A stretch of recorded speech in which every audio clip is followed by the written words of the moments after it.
Labas visiems mūsų tinklalaidės klausytojams, žiūrovams, labas Laurinai tau. Sveikas Gintai ir tau. Dėkingi Lana Makeup Artist Vilnius už tai, kad puikiai atrodom ir galim šiandien už lango, kai mes įrašinėjom, nežinom, šiandien bent jau labai faina diena. Aš tikiuosi, kad bus ir tokia, nes vis tiek jau esam vasaroje, žinai, ir vasara toks laikas, kai labai gerai pakalbėti tokią temą ir šiandien mes kalbėsime apie tai, kaip žmonės susipažįsta, kaip mezga romantiškas pažintis, kaip būdavo anksčiau, kaip yra dabar. Gal čia tilps, nežinau, ir vasaros romanai į šitą temą, kodėlgi ne. Tai tu turbūt, Laurinai, sulauki istorijų tokių. Aš visada norėdavau būti psichoterapeutu žinai dėl ko? Dėl to, kad man atrodo, tie žmonės ten kalba apie romantiškus dalykus ir seksą. Ir aš galvoju, čia toks, žinai, įdomu paklausyti vis tiek, žinai, kaip ten viskas atrodo. Ar yra kažkokia statistika, kaip žmonės šiais laikais dažniau susipažįsta? Nes aš turbūt sakyčiau, kad tai yra 99% internetas. Prieš atsirandant pažinčių programėlėm, appsam tiem visiems. Taip. Tinderis, ten dar kažkokia yra, ne? Tinderis turbūt vienas garsiausių, bet gal yra kitų, nežinau, gal aš neupdatinę savo žinių. Matai, mes šitoj vietoj kaip ir nesam profai, nes mums kaip ir nebeaktualu. O jeigu ir esam, negalim sakyti. Žinai, nes iškart bus, tai iš kur žinai. Bet Tinderį žino visi. Tai žinoma, tai prieš atsirandant šitiem instrumentam, sakykime taip, statistika buvo tokia. Jis sakė, kad 70% bent jau didmiesčių gyventojų romantiškas pažintis mezga darbo aplinkoje. Darbe? Taip. Wow. Tai buvo iki atsirandant šitiem. Tai reiškia, kad korporatyvai, įmonės, korporatyviniai vakarėliai ir taip toliau žmonės, žinai, ypač didmiesčiuose daug dirba, daug laiko praleidžia kartu, dažnai tai gali būti jauni žmonės ir taip toliau, žinai, ir kai nemaža gyvenimo dalis, tarkim, bent 8 valandos per parą yra praleidžiama ofise, taip, tai natūralu, kad ten prasideda simpatijos, antipatijos, bet tie tokie romantiški santykiai. Matyt, tai galim neapriboti vienu ofisu, nes, tarkim, jeigu tu dirbi, nežinau, ne visiškai prie kompo, atsiranda kažkoks klientų ratas, bet tai irgi yra darbas, ar ne? Taip. Ir visą tai turbūt įsiskaičiuoja. Ypatingai tose srityse, kur žmonės intensyviai yra, taip žinai, dirbantis kartu, ten tokios visokios yra istorijos, jų gal ten taip nereiktų labai rimtai vertinti, bet tai pusiau juokais orlaivių pilotai ir stiuardesės, ar ne? Jie skraido, jie kaip komanda, ten jie kažkiek aišku yra keičiami, bet jie taip susidirbę, pilotai labai gražus, jų apranga yra labai patraukli. Stiuardesės irgi neprastas. Stiuardesės irgi ir kas galėtų patrukdyti jų kažkokiam romantiškiam jausmam atsirasti. Taip. Medikai, jie dirba paromis, jie dirba visą laiką kartu, dirba budėjimai ir panašiai. Ne? Tai tokios, taip šiek tiek šaržuojant, tikrai nenoriu labai, kad čia rimtai priimtų, bet yra tokių įvairiausių sričių, kur žmonės glaudžiau tarpusavėje dirba, ar ne? Tai pavojingos profesijos. Bet lygiai taip pat, žinai, ofise dirbantis žmonės, kad ir kokia tai būtų įmonė, kokiam paslaugom ar produkcija be užsiimanti, tuo metu buvo šitaip. Tai tuo metu tiek pažinčių, tiek meilės trikampių romanų, meilužių susiradimų irgi vykdavo, statistika sakė, ar ne, tai čia buvo prieš kokius gerus 15 metų, kad darbo aplinkoje. O dabar? Dabar aš statistikos neturiu, bet aš turiu tai, ką dalinsiuos, tai tokia savo labiau patirtimi iš to, ką aš girdžiu iš draugų, iš aplinkinių ir iš savo žinomo kliento, ne, kad, reikia pripažinti, kad matosi, kad per įvairiausias pažinčių svetainės, aplikacijas žmonės jomis tikrai naudojasi ir per ten ateina tikrai nemažas tas srautas to tokio susipažinimo. Ne? O yra, pavyzdžiui, kažkaip, nežinau, ar galima taip skirstyti, kad nežinau, ten darbo aplinka, bariukas arba kažkas, tai čia yra gerai susipažinti, appsas blogai, arba vienoks appsas gerai, kitas blogai. Nes man atrodo, koks skirtumas? Svarbu susipažinti. Iš esmės taip, bet skirtumas yra didžiulis. Iš esmės tai jokio skirtumo. Aš žinai, kaip galvoju apie savo ten pažinties aplinkybės su žmona, jinai yra tokia istorija tikrai neeilinė ir žmonės susipažįsta labai keistais arba skirtingais būdais. Kartais turi sukristi masė sutapimų, kad tie žmonės atsidurtų tame pačiame taške tuo pačiu metu ir pamatytų viens kitą ir atsirastų kažkokia pirma simpatija arba kažkoks susidomėjimas, kas galėtų inicijuoti tolimesnį bendravimą ir santykius. Ne? Tai pasaulyje yra ir prirašyta, ir nerašyta be galo daug, ir įvairiausių. Ir aš tikiu, kad nemaža dalis mūsų žiūrovų, jeigu tai pergalvotų savo pažinčių tokią istoriją, ypač jeigu jie jau šiek tiek vyresnio kaip mūsų amžiaus ir tam praeity yra šiek tiek tos istorijos, jie galėtų prisiminti, kad tikrai buvo keistų, nežinau, troleibuse, nevažiavau ten kažkur ir staiga įlipo vyriškis ar mergina ir kažkaip ten bamtelėjom, žinai, ant šviesoforo, nes troleibusas stipriau užstabdė ir atsiprašau, tada kažkoks pokalbis ir panašiai. Tai tų istorijų yra įvairiausių, bet skirtumas vis dėlto, ar mes susipažįstame, taip sakykime, gyvai, vis dėlto per kažkokias programėlės yra gana didelis. Dabar Kodėl? Žiūrėk, labai viskas paprasta. Pažinčių aplikacija. Kaip visa tai vyksta? Žmogus prisijungia, įkelia savo gražiausias jo manimo nuotraukas, nes norim visi pasirodyti iš gražiausios pusės. Taip. Ir tada žmogus tampa tokio didelio turgaus dalyvių. Supranti? Šiaip gera mintis, aš nepagalvojau apie tai. Jo, tu tarsi save pateiki, žiūrėkit, aš čia. Jo. Ir tada pagal nuotrauką vertini ieškomų partnerių, ne? Patinka, nepatinka. Taip. Jo. Ir su tavimi daro kiti lygiai tą patį. Ir vienu metu gali būti, kad bendravimas vyks su tam tikrų skaičiumi žmonių. Visi jie puikiai žino, ko jie ten susirinko. Tai ne knygų skaitytojų klubas ar dar kažkas, tai yra pažinčių vieta. Ne? Taip. Reiškia, bus kalbama daug apie kažkokius dalykus, ko mes norim iš pažinties, iš santykio.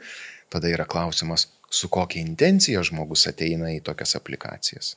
Ir ten yra daug visko. Vieni ateina kažkokiam neįpareigotėm santykiam, nuotykiam. Kažkas ieško vyro ar žmonos būtinai ir daugiau nieko kito. Ir jeigu tu bent turi mažiausią kažkokį tai norą, kad aš nežinau, aš čia noriu laisvai pasižiūrėti ir taip toliau, tai būsi atmestas ir turi labai deklaruoti savo intenciją ten kažkokią. Yra įvairiausių tų poreikių, yra įvairiausių žmonių ir paprastai kažkiek tai laiko tas bendravimas vyksta arba susirašinėjimo būdu. Taip, turbūt 9% atveju turbūt. Ir per štai tokiu būdu mes turime kažkaip susidaryti įspūdį apie tą kitą žmogų. Taip. Kas atsiranda, įsijungia daug vaizduotės. Ką aš galvoju skaitydamas ir kaip aš įsivaizduoju tave. O vaizduotė toli gražu nebūtinai bus atitinkanti realybę. Geras. Tu kalbėjai apie tai, kad mes bendraudami programėlėje su kitu žmogumi, mes realiai patys jam įdedam jo balso tembrą. Viską. Nes nežinom, koks yra ar ne, bet įsivaizduojam, kad turėtų būti toks. Skirtingai skaitom jo parašytą informaciją, nes mums atrodo, kad su vienokia intonacija arba vienaip, o žmogus gal turėjo visai ką kitą omeny, ar ne? Tu tuos dalykus tikrai omeny. Tikrai taip. Ir mes sukūrėm žmogų, kokį norim sukurti, ar ne? Ir po to, kai jeigu susitinkam, gali paaiškėti, kad jis yra visai kitoks. Absoliučiai. Man, pavyzdžiui, žinai, aš pasakysiu, aš nežinau kaip kitiems žmonėms, bet, pavyzdžiui, man yra visa ką keičiantis dalykas žmogaus balsas. Aš kol negirdžiu balso, aš jaučiu, kad žmogų žinau kokiu tik tai 30%. Nu, man labai svarbus yra balsas, nes intonacija, balsas, tam tikri žodžiai. Kalbėjimo maniera. Taip, kalbėjimo maniera. Ta prasme, labai svarbus dalykas ir kol žmogus neprabyla, man yra visada, aš vertinu, kad aš to žmogaus nežinau visiškai. Taip. O dar kitas momentas, kad tos nuotraukos yra kaip sakyt, gražiausiais rakursais, gražiausiu apšvietimu, gražiausiais rūbais ir gana dažnai taip gali atsitikti, kad gyvai žmogus atrodo, na, arba šiek tiek, arba stipriai kitaip negu nuotraukos. O jeigu nuotraukos darytos senokai, galbūt yra papildomų kilogramų prisidėję, galbūt žilų plaukų, gal dar kas nors, ne? Geras, labai gerai. Nu, bet žiūrėk, aš girdžiu, kad šiais laikais, kai matai, kai tai nėra aktualu, tau atrodo, kad tai yra taip lengva ir taip easy, bet kaip tik žmonės kalba apie tai, kad šiais laikais yra velnioniškai sunku susirasti partnerį. Ir jeigu mes jau pasukom prie tų programėlių, tai įsivaizduokim, mes ten, nežinau, tai gali būti bet koks socialinis tinklas. Tinderis, Instagramas, Facebookas, visur žmonės ten užlaikina, užkalbina, ar ne. Ir koks būtų tavo patarimas? Nu gerai, mes labas, ten kaip gyveni, kiek laiko reikia, kaip čia pasakyti, žaisti internete ir kada jau turėtų atsirasti kažkoks sveikas noras iš vienos ir iš kitos pusės susitikti, pasižiūrėti. Ir jeigu tas noras, nežinau, neatsiranda kiek laiko, savaitę, 2-3, gal čia nėra gerai, ar kaip? Tu žinai, kad ir kas ten tuose pokalbiuose pirminiuose vyktų, mano rekomendacija yra kiek įmanoma greičiau susitikti. Tai yra, gal norėtum išgerti kavos, gal norėtum kartu papietauti, gal norėtum vakare susitikti, pasivaikščioti, pakalbėti, ne? Tai yra... Gal norėtum atvaryti pažiūrėti filmų. Jokauju. Čia jau per rimta. Tam yra terminas Netflix and chill. Aha, Netflix and chill, jo. Tai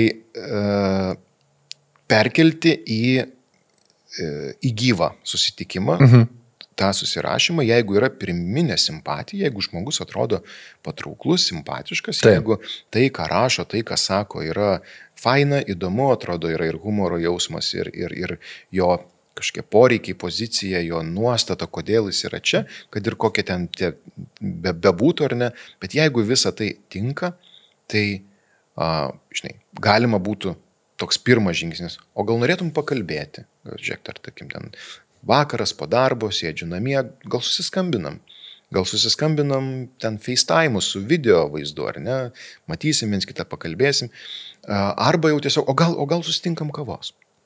Ir čia tada atsiranda tas momentas, kuris yra labai reikalingas, bet jame yra ir papildomų jau įtampų, nes su žmogumi reikės bendrauti gyvai. Ir čia turbūt tas pirmas pasimatymas yra dažniausiai daugiausia streso keliantis toks reikalas. Nes turbūt per tą pirmą pasimatymą vis tiek kiekvienas nori maks save pritempt prie to, kas yra parodyta tame socialiniam tinkle, žinai. Ir atsimink dar kartelį, kad tu esi didelio turgaus, žinai, žaidėjas.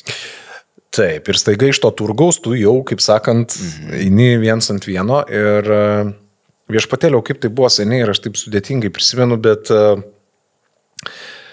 aš tavęs noriu paklausti, kaip tu manai, kaip specialistas, kuris kasdien bendrauja su žmonėm, ar ne, kiek ilgai iš principo nuo pažinties žmonės viens kitam meluoja? Aš turiu omeny, arba, sakykime, nemeluoja, arba labai gražiai slepia tai, ko nenori parodyti.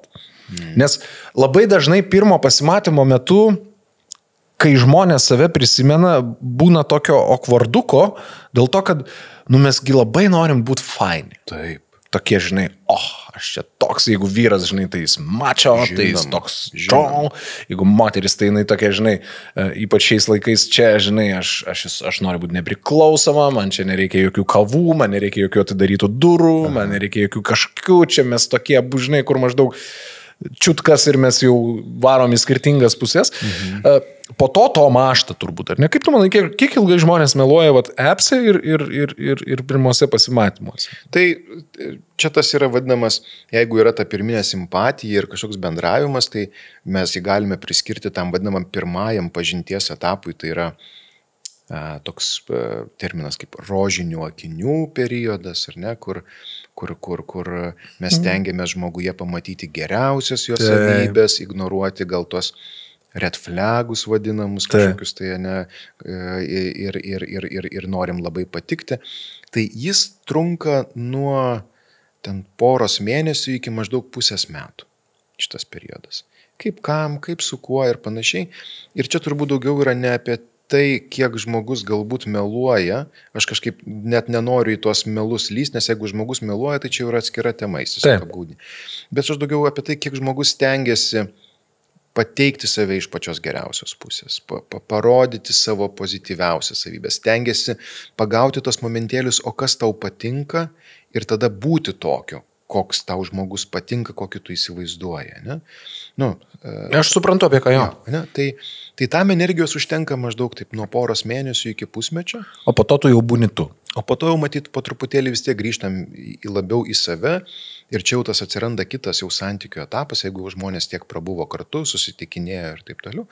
Tai čia tas įvyksta jie pereina į tą šlifavimosi etapą, čia prasideda pirmieji nesutarimai, pirmieji konfliktai ir jie pradeda šlifuotis ir jau tada nuo to šlifavimosi etapo, kaip jisai praeis, priklausys, ar jie bus pora, ar jie bus santykyje, koks bus tas santykis, bet čia jau kiti etapai, matyt, kad mums net netiek įdomus šioje temoje. Jo, mums įdomu tai. Aš dar čia turiu pridėti, žinai, man pati juokingiausia, nejaukiausia ir visokia, kokia gali būti eusia pažintis, tiesa neromantinė, o tokia tiesiog pažintis, žinai, kur yra buvusi? Kur? Nidos nudistų paplūdimi. Okay.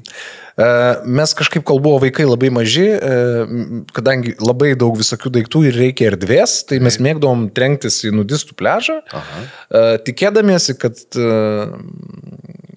tu turėsi daug erdvės ir kad viskas bus faina, žinai.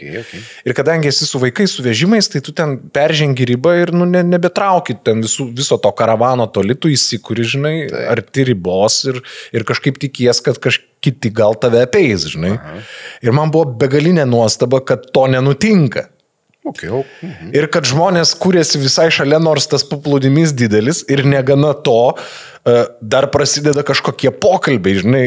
Ir tu atrodai, kaip jau Dievas davė, ir priešingos lyties atstovas atrodo, kaip davė, ir visi tokie maždaug, pomidorai brangus, bet dar čia šį rytą ir nebuvo toj Maksimoj tų pomidorų, žinai, Nidoj, ne viską ten nusipirksi, ką nori, žinai. Ir aš toks man būdavo, Jesus Christ, rimtai? Bet žiūrėk, bet tiesą sakant, aš manau, kad nudistų paplūdimys yra ta vieta, apie kurią komiškai kalbėti būtų galima labai daug ir ten tų juokingų situacijų be galo tikrai daug. Taip, jo. Galbūt ten pradėti kokį faina būtų regbį žaisti, gal ar dar kažką. Šiaip labai būtų faina. Kontaktinis sportas, žinai. Kažką tokio, ne? Bet kita vertus, pagalvok. Šiaip bet koks sportas nudistų pliaže yra kažkas tokio. Turėtų būti, ne? Bet kita vertus, žiūrėk, ten viskas labai aišku. Iškart labai aišku. Ten yra visuotinai priimtas susitarimas, kad čia yra vieta, kur mes esame nuogi, dėl kokių paskatų to žmonės tai bedarytų, bet jie tenai yra nuogi ir ten yra taip. Gerai, čia mes truputėlį šiam pajokavom, grįžtam. Gerai, uždarykim šitas dureles, nes dar ir kitas norėsis atsidaryti. Tai internetinės pažintis, šiandieną jos užima didžiulę vietą, aš to net nebejoju. Man irgi taip. Ar mes galim kažkaip apibrėžti, aš labai nemėgstu to žodžio, bet aš jį pavartosiu, kas yra jose normalu, kas nenormalu? Kur turėtų įsijungti žmogui red flagai, kad kažką reikia jau daryti, ir kas yra ok? Normalu yra bendrauti, kad ir kaip norisi, apie ką norisi, žinai, susipažinti, vystyti temas, kalbėti nuo politikos iki, nežinau, erotikos ir kas ten bebūtų. Jeigu tai yra abiem priimtinais būdais daroma. Ne, tai reiškia, kaip ir gyvame bendravime, va čia mes su tavimi, arba kažkur bare, arba dar kažkur mes turime ribas, kas mums priimtina, kas nepriimtina.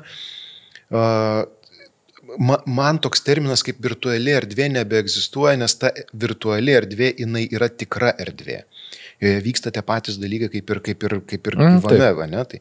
Tai reiškia, kad žiūrėti įvairiausius, tokius stebėti tuos įspėjamuosius ženklus, yra visa kita terminologija, pavyzdžiui, toks love bombinimas, ne, toks vadinamas. Kai reiškia, kai žmogus labai greitai pradeda rašyti, koks tu nuostabus, kaip aš tave myliu, tu pati puikiausia ar puikiausias.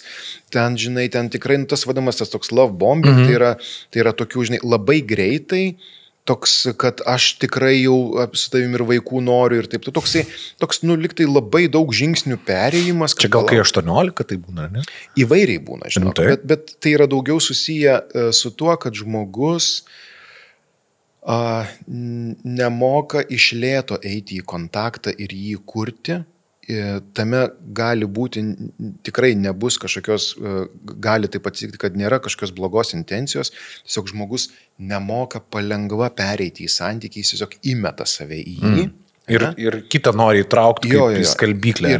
Ir yra tada siekiama ta vadama konfluencija arba toks susiliejimas, kad labai greitai mes taptumėm pora, ten tada jau po pirmo pasimatymo ten atvaryk pas mane, ar ten dar kažkas. Svarstom apie gyvenimą kartu. Po mėnesio laiko gal jau gyvenam kartu ir taip toliau. Ir ten dažnai nutinka po kurio tai laiko didelių tokių krizių ir tada supratimas, ar aš tikrai noriu būti su tavim, nes tam tikri žingsniai santykiuose buvo peršokti. Taip. Ir jų neįmanoma peršokti.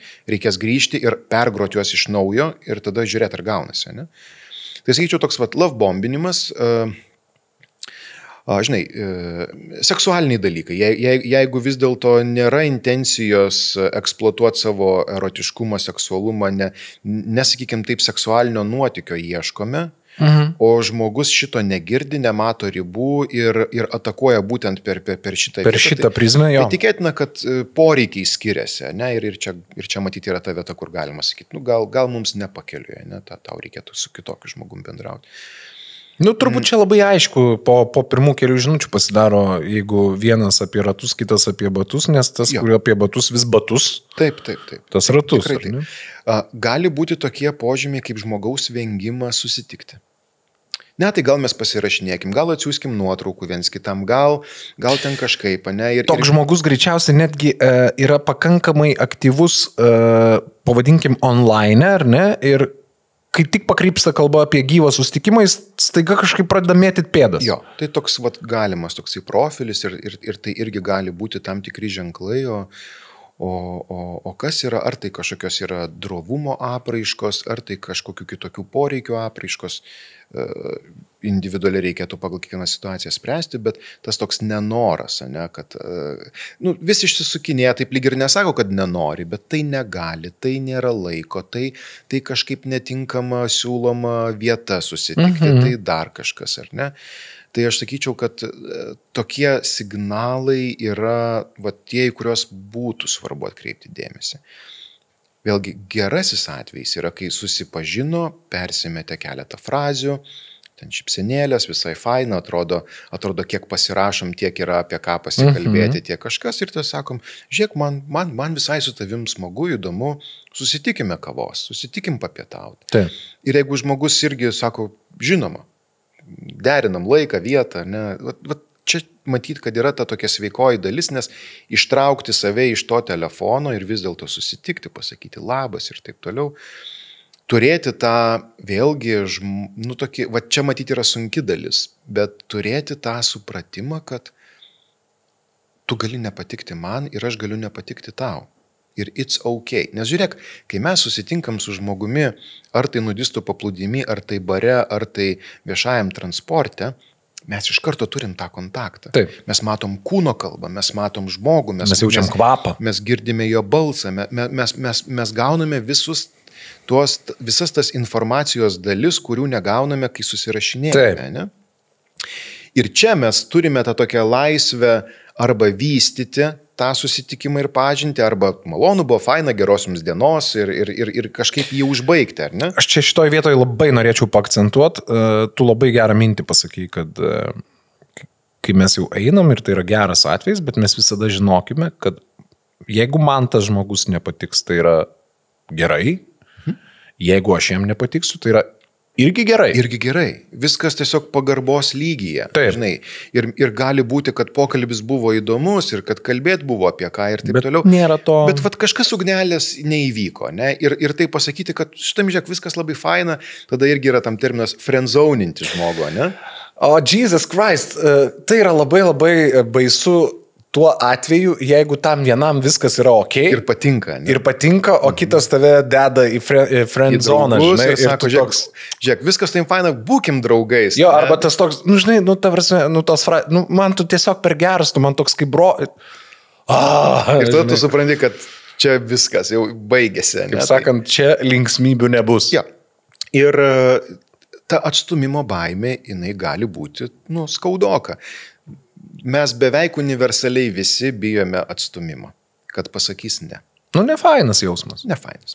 Su juo susitvarkyti yra šiek tiek reikalų, bet tai vėlgi toks sąmoningumo dalykas, žinai, tai gali kirsti per pasitikėjimą, ypatingai jauniems žmonėms, kurie dar to tokio emocinio stuburo, paaugliam, žinai, kurie dar neturi tokio to emocinio stuburo, jie labai siekia to pripažinimo, to, kad jie yra patrauklus, kad jie reikalingi ir taip toliau, tai tenais jiem labiau galbūt tai būna skaudu, galbūt žmonėms, kurie jau yra maždaug mūsų su tavimi kartos, apie 40 metų, gal vyresni, gal šiek tiek jaunesni, tai žinok, aš kažkada pagalvojau, kad jeigu dabar reikėtų ieškoti, aš turbūt jausčiaus daug kažkaip lengviau ir patogiau nei tada, žinai, nes kai tu esi jaunas ir jeigu mūsų paklauso tokie jaunesni, kurie dar neturi daug patirties, ypatingai santykiuose, tai čia labai stipriai reikia padaryti, nes kai tu esi jaunas, tu nori patikti kiekvienam sutiktam žmogui.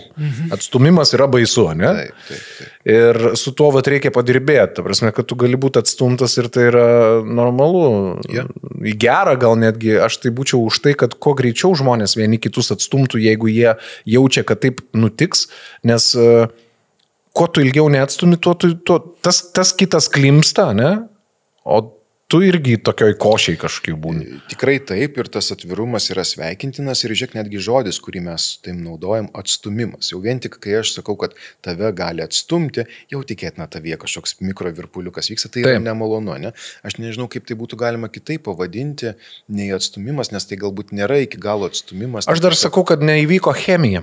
Jo, ar ne, kažkaip norėtųsi labiau tokių lengvesnių žodžių šitam apibūdinti, nes tai jau toks šiek tiek baimės momentas ir vėlgi teisingai tu sakai, ar tai po pasimatymo, ar tai jo metu kažkaip pasakyti, kad viskas taim gerai, bet aš nematau tavęs kaip galbūt partnerio ateičiai, ar ne, tai toks yra momentas, kurį tikrai nėra lengva pasakyti. Ir iš to dažnai atsitinka, vėlgi aš jam būsiu pilnas įvairiausių terminų, nes mano klientai apie juos dažnai šneka, tai yra tas gaustinimas. Žinai, kas yra gaustinimas, ne? Tai yra, kai pasimatymas įvyko, lygtais viskas faina ir viena pusė galvoja, wow, labai smagiai praleidom laiką, buvo smagu. Rašo kitą dieną, labas rytas, kaip laikaisi, syn ir nieko, tada per pietus kaip diena, syn ir nieko, ir tada tampa aišku, kad tam žmogui galbūt chemija neįvyko, bet resurso tokio emocinio kažkaip pagarbiai pasakyti, kad irgi nėra. Mums nepakeliui irgi nėra, tai reiškia, jis užsidaro savo, tokiam nepatogume, galbūt gėdoje pasakyti tą tiesą ir tada pasirenka šitą lengviausią kelią, kuris yra gaustinimas, ne toks. Ir tai vėlgi tai kitai pusiai dažnai būna skaudžiau, negu kad nedidelė frazė, kad su taim viskas faina, gerai, bet galbūt ten ne mano tipo žmogus esi, ne? Tai padėtų bent jau tašką, tai būtų tam lygtais taptų aišku, kad įvyko, okei, tada būtų galima nuryti tą piliulę. Tas gaustinimas šiek tiek patampo nervus ilgiau į tą antrąją pusę, ne? Tai aš taip labai noriu palinkėti tiem žmonėm, kad jeigu buvote pasimatyme ir jūsų tas partneris pasimatymo jums nesukūrė to jausmo, kažkokiu būdu, jeigu neina ir gyvai, kažkaip pasakyti, išlaikant žmogišką pagarbą, nebūtinai, nereikia nieko dramatizuoti, tame gali būti ir tam tikras toks lengvumas, kad žinai. Aš turiu vieną klausimą, aš tik nežinau, kaip jį tiksliai suformuluoti, kad tu suprastum, į kurį tašką aš taikau. Aš galvodamas apie internetinės pažintis, man atrodo, kad nėra patogesnės terpės žmogui būti savimi, nes dažniausių atveju tu esi skirtingai nei bare, pavyzdžiui, blaivas, ar ne? Taip. Tu gali turėti laiko apsispręsti, ką atsakyti arba ką parašyti, nes tai nėra tau prieš akį stovinti žmogus ir į tave žiūrintis, ar ne?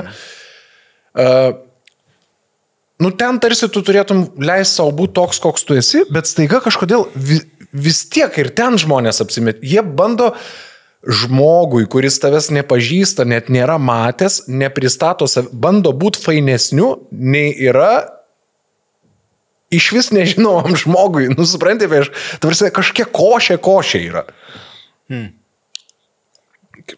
Ar tai košė? Aš turiu omeny, kad žmogus bare nori suvaidinti kietesnį nei yra, ne? Jo. Bet greičiausiai, sėdėdamas kitam laido gale, jis irgi kažką vaidina. Kam jam prie laido vaidinti, kai tavęs nieks nemato išskyrus tavo katiną? Aš nežinau, ar tai galima būtų pavadinti vaidybą. Aš galbūt galvočiau, kad daugiau yra didelis savęs mobilizavimas, tokios energijos paprastai palaikymas, energijos ir tokio žaviojo savęs įjungimas. Taip. Ir tai kainuoja energijos, daug, būti žaviu kainuoja energijos, Taip. Pabūti vieną vakarą žaviu, išbūti, pavyzdžiui, visą savaitgalį žaviu, nepavyks. Jeigu, tarkim, ten įvyko greitas kažkoks pasimatymas, patiko ir jie susitarė, kad, tarkim, nežinau, vyksta į druskininkus, į spa arba į sodybą, bet nepavyks išbūti visą savaitgalį žaviu. Tam neužteks energijos. Bus ir nuovargio, ir momentų, kai galbūt nuotaika, ir dar kažkas, ir kas labiau, manyčiau, vyksta štai tų pirmų susitikimų pasimatymų metu, tai yra visa energija yra mobilizuota tam, kad atskleisti save iš pačios geriausios pusės. Aš prisiminiau vieną labai juokingą dalyką. Aš nežinau, kaip tai yra, galėtų būti susijęs su mūsų tema, bet vis tiek tai yra į tą temą. Kai mes susipažinom su žmona, mes bendravom daug telefonu ir susitikdavom, žinai. Aha. Tada pradėjom kaip ir susitikinėti, žinai, bet taip. Ir kažkaip priėjom sprendimo, kad reikia išvykti savaitgaliui pirmą kartą į Palangą, į viešbutį ir ten praleisti laiką. Ir žinai, kas buvo man pats baisiausias dalykas, aš ėjau tą daryti į kažkokį ten koridorių rastą. Aš negalėjau savo leisti nueiti ant rimto į tūliką, nes, o jeigu jinai po to užeis nekul, jo. Ir bus kvapelis ten kažkoks ar kažkas, o tai, žinai, tas tūlikas viešbučio kambarys, jis yra, kaip ir kambarį, o jeigu išgirs garsą, žinai, iš vakaro vis tiek ten jaunystė, pasimatymas buvo kažko ir paskanauta, žinai, tai tas kvapas garantuotai bus pabrėžintis giminė, žinai, giminės geną, tai toks, tarasi, aš to nedarau, žinai. Toks, gal ir žiūrovom bus toks irgi, taip jau, kad šiek tiek nerimtai kalbam, jeigu sutiksi kokią nors šviežią jauną porą, ten, nežinau, taip. Draugas ar draugė susitiko, kažkokį tai turi naują žmogų, ar ne, ir jie dar tokie švieži, tai tokia viena nepatogi, toks humoro forma, toks vienas klausimas, ar jūs jau perdžiate viens prie kito? Taip. Jeigu jau tai vyksta, reiškia, kad jau santykis galbūt perėjo į kitą. Taip. Jo, čia yra tie tokie keisti dalykai, kur tu jau atrodo, žinai, jau mes buvom tikrai nemažai pabendravę. Jau nemažai matė ir va čia yra dar vienas laiptelis, kurį tu turi perlipti, žinai. Toks žmogiškas, ne, kuriame ten romantikos jau nulis, bet jau lyg ir atsipalaidavimo tam. Bet jo lyg ir yra, lyg ir dar nėra. Ok. Kaip tu manai, kaip atrodytų pasaulis, jeigu pasaulyje būtų uždrausta visos pažinčių programėlės ir griežtai internete būtų galima bendrauti tik apie reikalus ir jokių hi-hi-ha-ha. Aš manau, kad jis atrodytų taip, kaip atrodė prieš 15-20 metų. Ar tai, nes man kartais atrodo, kad gyva pažintis vis tiek yra gyva pažintis. Tai peršokim dabar į kitą pažinčių etapą, pavyzdžiui, vietą, baras, kavinė, nežinau, miestas, parduotuvė. O va čia jau reikia drąsos. Žiūrėk, pagalvok, aš manau, kad tai, ką tu sakai, sakydamas gyva pažintis yra gyva pažintis, tu kalbi kaip savo kartos atstovas. Tau 18 metais, 20 metais tau paprieštarautų. O taip parodytų. Jisai sakytų nesąmonę. Taip. Jisai sakytų, žiūrėk, tu sėdi namuose, tu turi appsą, tu gali išsirinkti pagal įvairiausius parametrus, pagal veiklas, ką ten žmogus apie save dosie kažkokį parašęs, pagal amžių, išvaizdą ir daug kitokių parametrų gali atsirinkti, kas tau yra labiausiai. Tai galėtų liktais garantuoti didesnį sėkmės kažkokį tai galimybę, nes kaip ir atsirenki. Bet aš visada šitoje vietoje galvoju, kad visos šitos programėlės yra kaip maisto užsakymo platforma, kurioje tu matai nuotrauką, tipo kebabas, ne? Mėsa. Tik yra skirtumas tas, kad visiškai neaišku, koks įdaras.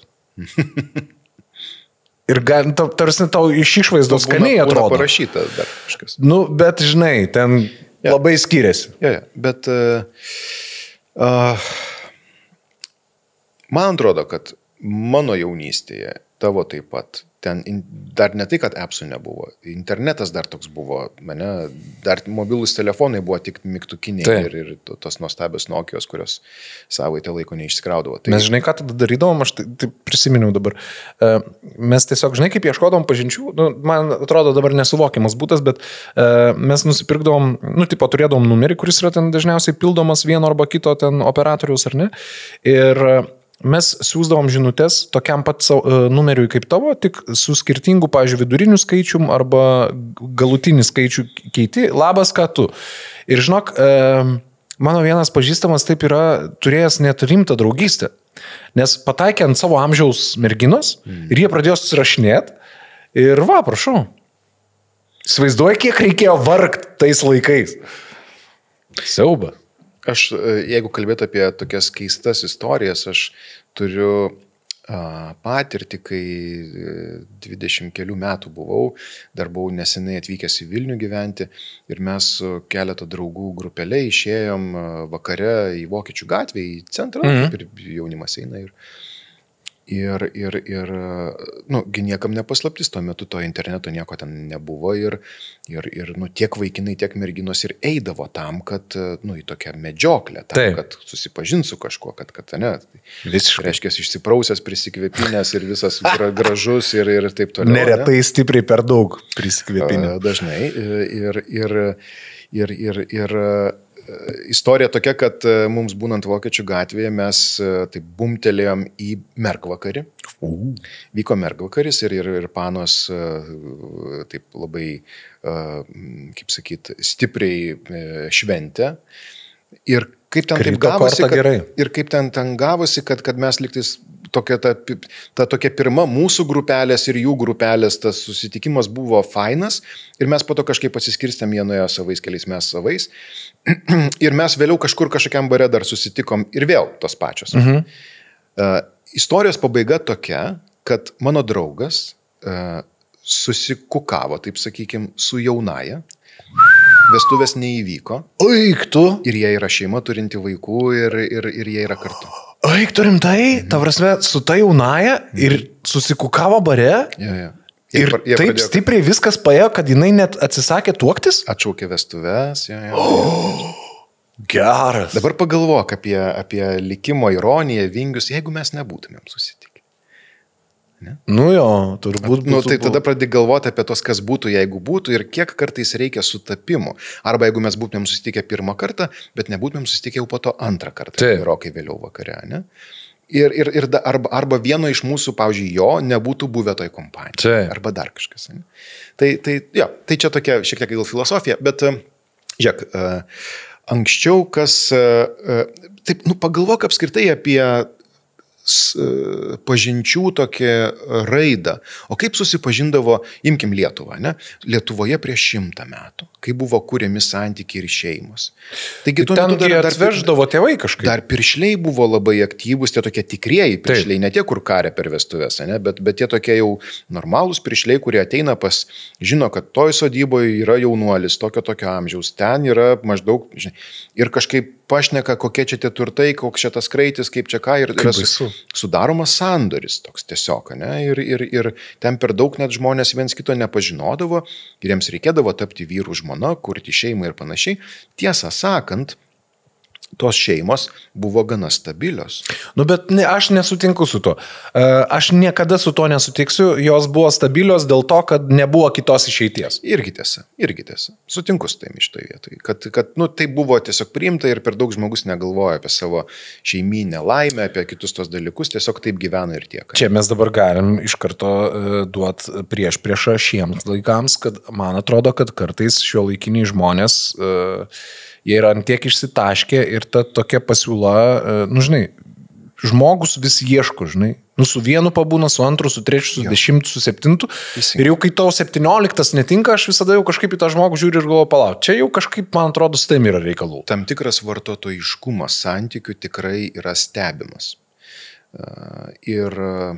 Kas irgi galbūt nėra, ta prasme, gerai yra negyventi su nemylimu žmogum arba su žmogum, kuris tau yra, ne prie širdies, ten yra kažkas blogai, bet išmest žmogų kaip kojines, nes Tinderyje arba bare yra kitų, turbūt irgi nėra normalu.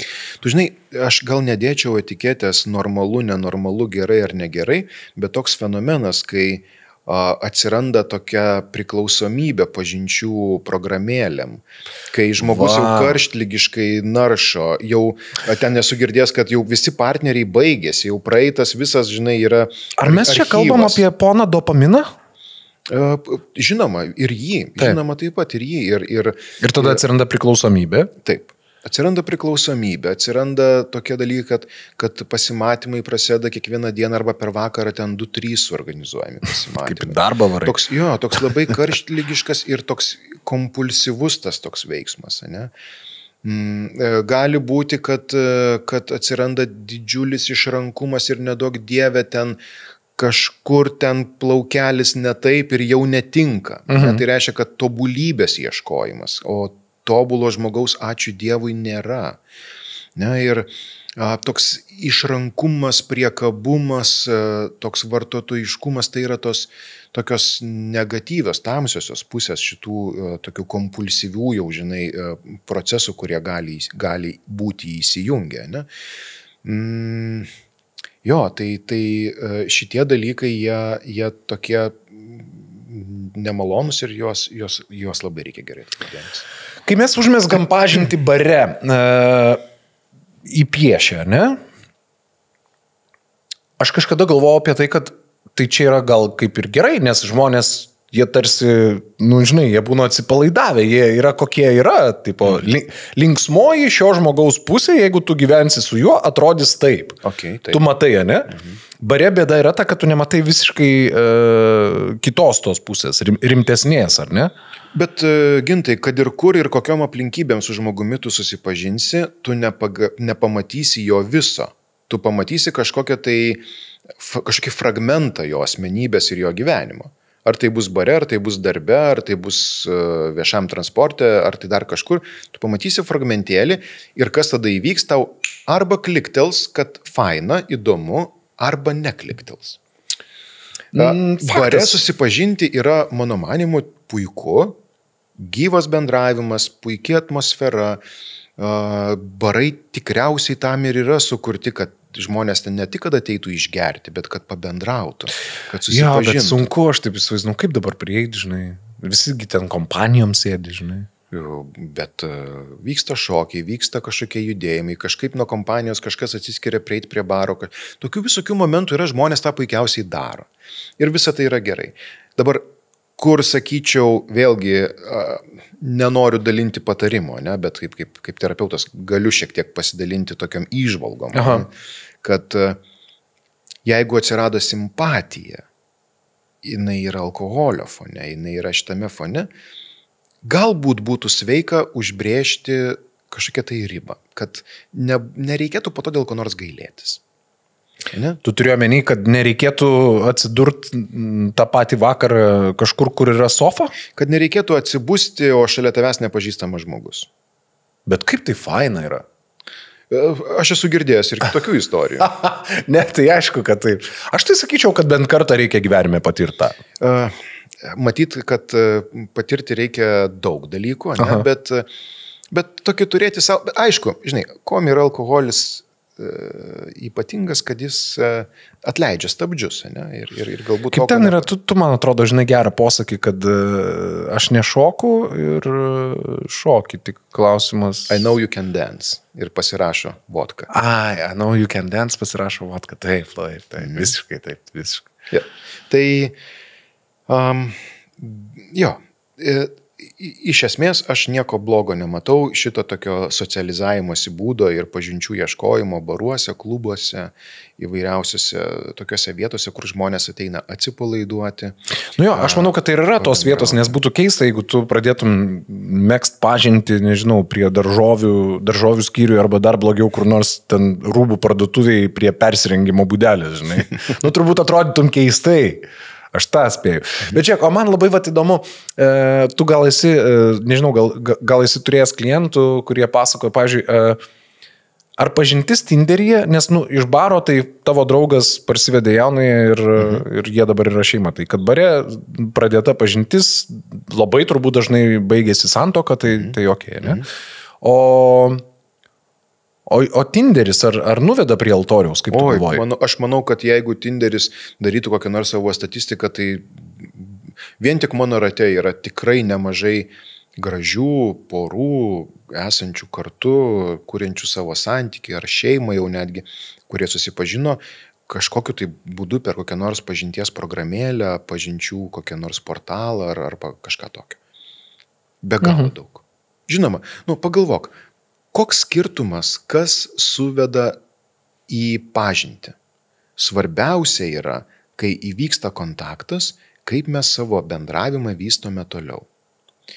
Nes vėlgi, tie red flagai, jeigu mes užstringame susirašinėjime, jeigu mes niekaip nesusitinkam, jeigu prasideda kažkoks sekstingas ir labai intimus bendravimas, ne?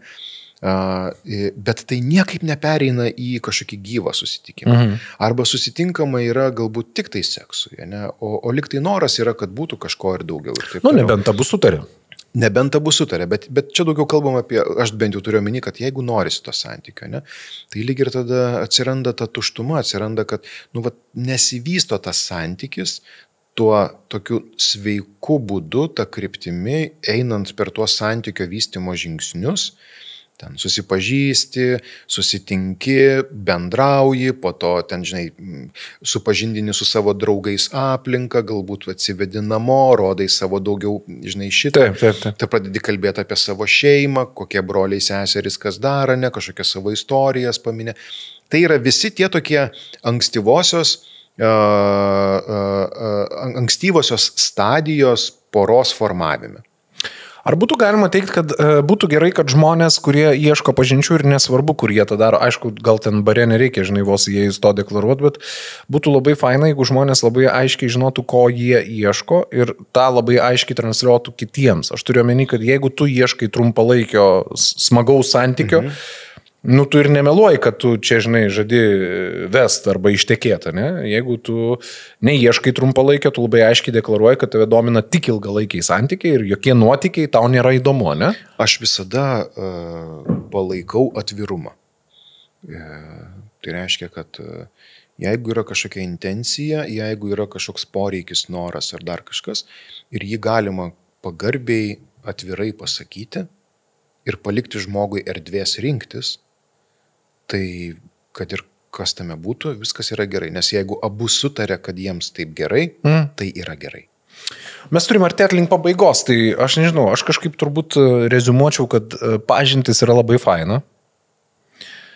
Aš visiems linkėčiau fainų pažinčių, jeigu jūs šiuo metu esate šitam kelyje, tai sėkmės jums, bet labai gerai Laurynas pasakė, kad turbūt atvirumas nuo pat pradžių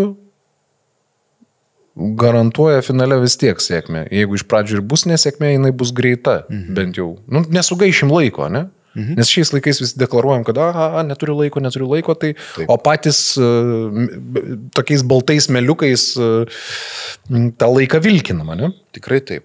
Gal man, ką dar norėtųsi atkreipdėmėsi, kad nieko tokio, jeigu nepavyksta kurį tai laiką rasti žmogaus. Nieko tokio. Dėl to, kad čia vėlgi ką reikia suprasti.